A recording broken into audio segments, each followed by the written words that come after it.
Right after I inherited my mother's wealth, my husband filed for divorce.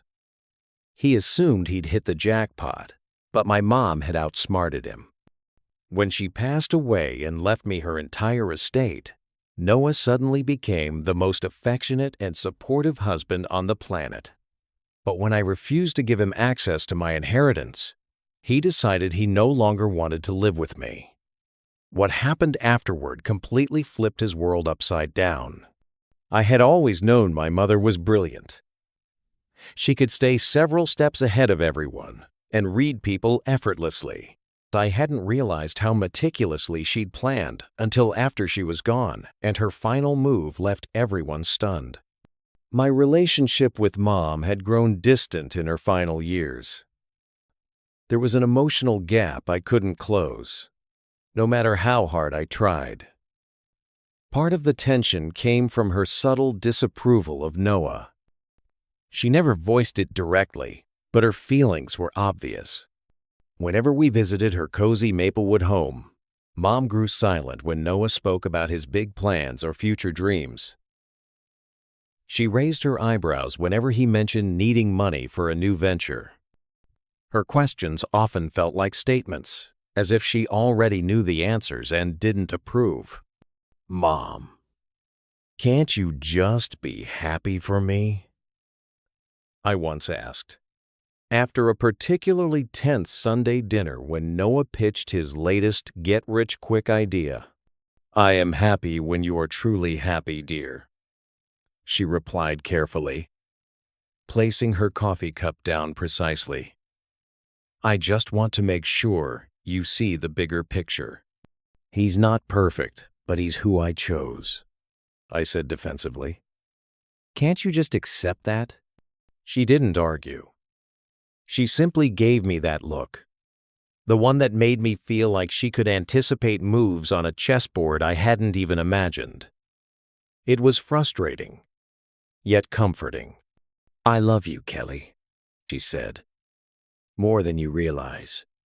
I thought she was overprotective, maybe controlling. I assumed all mothers struggled to let their daughters make imperfect choices. Noah wasn't exactly the man she would have pictured for me. He worked at a mid-tier marketing firm, drove a beat-up Honda, and always picked the priciest menu item when others were paying. But he made me laugh. He remembered my birthday. He brought me soup when I was sick. Wasn't that enough? Looking back, I see Mom saw through his charm to something I couldn't recognize. She knew money would reveal his true self, and she was preparing me for that moment. When Mom passed suddenly at 62, I was devastated. The grief was heavier than I anticipated. So many conversations left unfinished. Too much distance that could never be bridged. I regretted every argument and each time I chose Noah over spending time with her. The last disagreement had been about Thanksgiving. Noah wanted to visit his brother in Phoenix instead of staying local with Mom. I sided with him.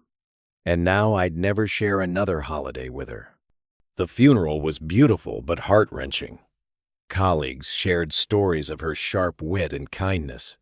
Book club friends spoke of her laugh and brownies.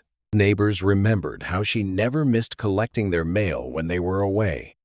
Noah helped through those dark days. He handled funeral arrangements when I couldn't think straight. He fielded calls, organized the reception, and helped pack her belongings.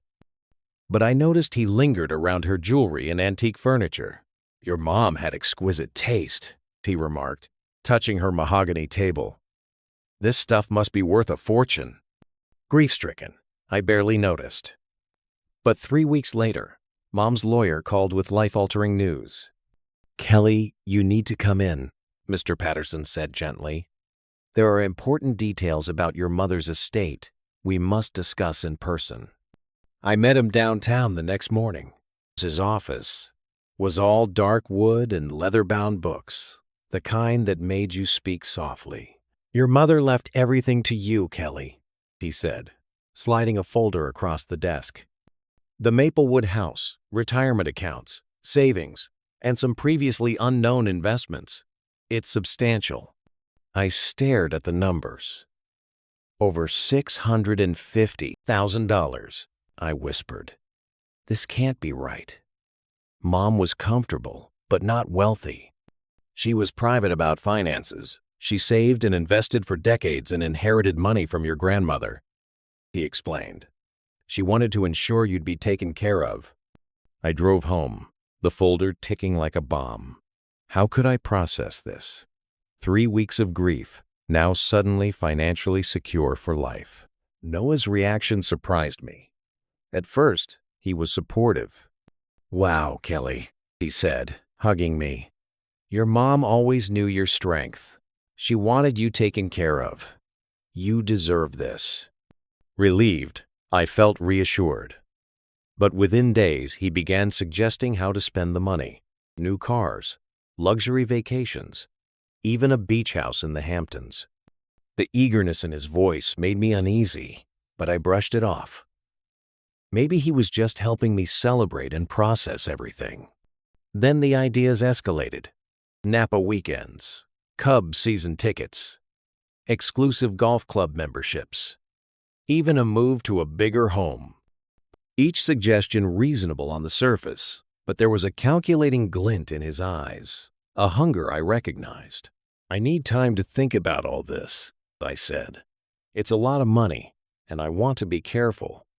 "Careful?" he asked. "This is our chance to finally live the life we've dreamed of." "Why hesitate?" "Because it's my inheritance, not ours," I replied firmly. His attitude changed overnight. The husband who had been attentive vanished. He stopped small gestures like morning coffee or asking about my day. He moved to the guest room, claimed he was giving me space, but I knew the truth. He was angry I wouldn't give him my mother's money. The silence became deafening. Interaction was only functional. "Did you pay the electric bill?"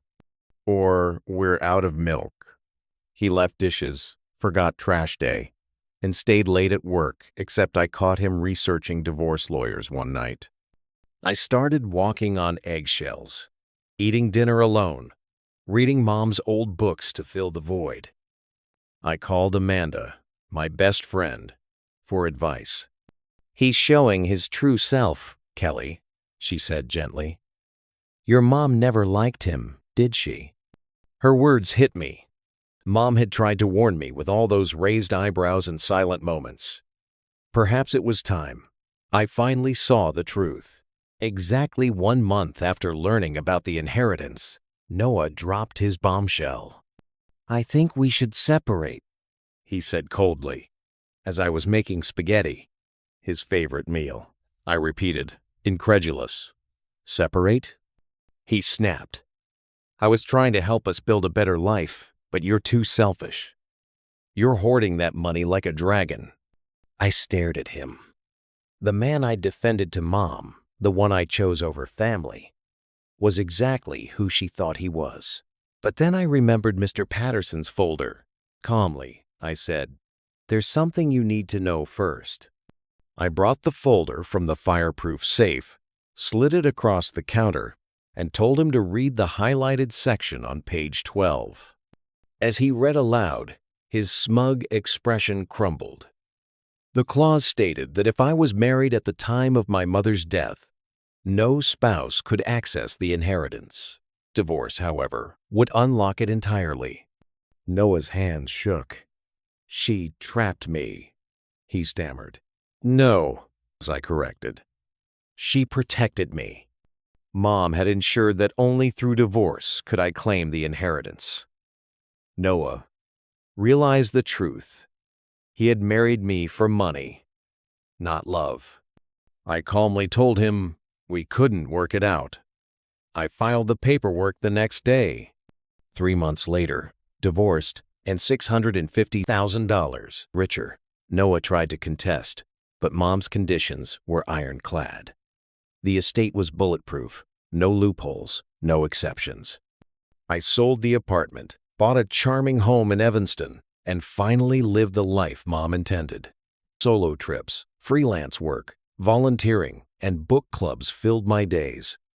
I framed the last photo of Mom on my mantle, next to her will, her knowing smile still teaching me wisdom. Noah occasionally texts drunk apologies, but I know the truth, he only missed the money. Meanwhile, I'm thriving, living the life Mom always hoped I'd have. Her final chess move had succeeded perfectly. Even in death, she protected me, taught me, and loved me unconditionally.